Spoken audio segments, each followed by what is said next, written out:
The duel that changed everything. The sun had just begun to bleed into the horizon, painting the skies of Dustwood Valley with strokes of crimson and gold. When Caleb Hart strode down the dirt path of the frontier town, Caleb wasn't just any cowboy. He was known across 3 counties as the Lone Gun of Red Mesa, a man whose hands were quicker than rattlesnakes and whose gaze could freeze men in their boots. Folks whispered about him, admired him, and feared him, for his duels were swift and his victories legendary. But pride has a way of steering men into storms they cannot weather, and on that fateful evening, Caleb faced a storm he had not expected. At the edge of town stood the caravan of traveling gypsies, vibrant wagons painted with swirling colors, the scent of incense drifting into the air, tambourines jingling with every passing step of the women in bright skirts. Among them was Victor Dragomir, a dark-eyed wanderer, strong as iron and silent as the grave. A dispute had sparked the night before at the saloon. Caleb had called the gypsies liars and cheats at the poker table. Victor had taken offense, and in a haze of whiskey and wounded pride, a duel was declared at dawn. Now, as the townsfolk gathered in a tense circle, the 2 men faced one another. Caleb smirked, his hand hovering over his Colt, certain of his victory. Victor said nothing, only raised his chin, eyes glimmering with the calm of a man who had seen the winds of fate.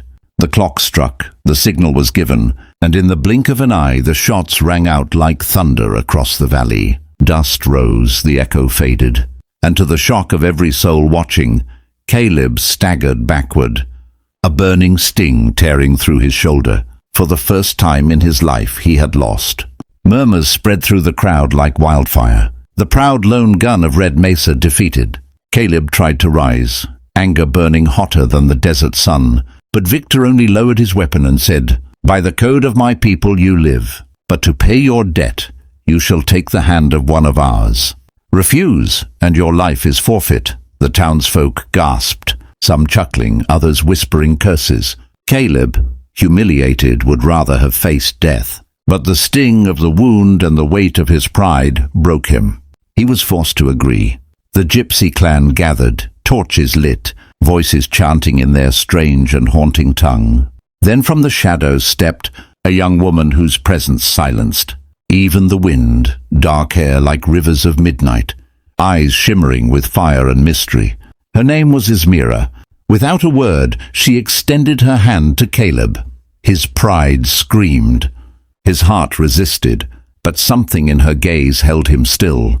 That night, under the moonlit sky, a marriage was bound, not by choice, but by the unyielding hand of fate. The gypsy's secret flame. The nights after the duel stretched long and heavy for Caleb, filled with the sound of fiddles, drums and laughter he did not share. He walked among the gypsy caravans like a shadow, refusing to dance, refusing to drink, his bitterness wrapping around him like barbed wire. Esmira, however, never pushed, never pried. She cooked for him when his wound throbbed, stitched his torn shirts with quiet hands, and sang to the moon when she thought he wasn't listening. And though Caleb told himself he despised her and this cursed bond, he began to notice things he couldn't deny.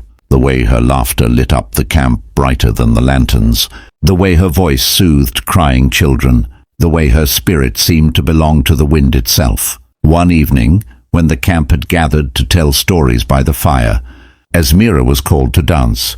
The music rose wild and untamed, and as her feet struck the earth in rhythm, as her skirt spun like a flame, Caleb's hardened chest felt something he hadn't felt in years: wonder. He tried to look away, but her eyes found his in the crowd, holding him captive.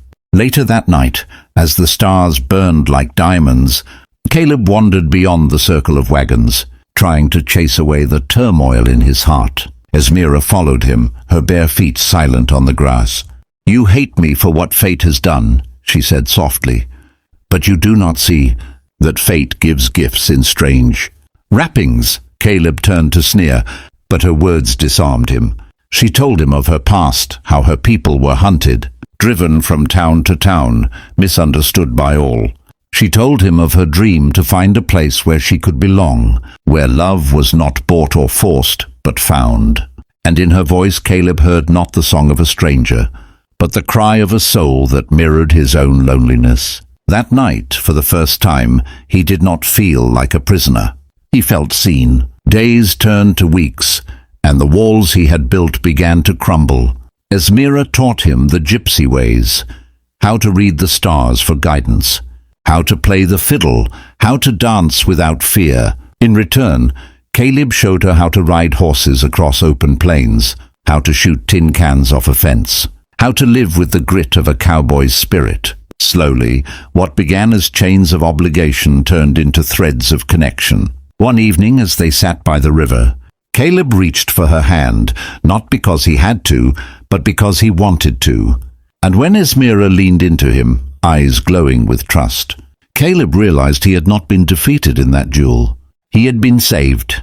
The man who thought himself invincible had lost his pride, but in its place he had found something greater, a love so fierce it made the world new again. From that day forward, Caleb no longer cursed the duel that bound him to Esmira. He thanked the heavens for it.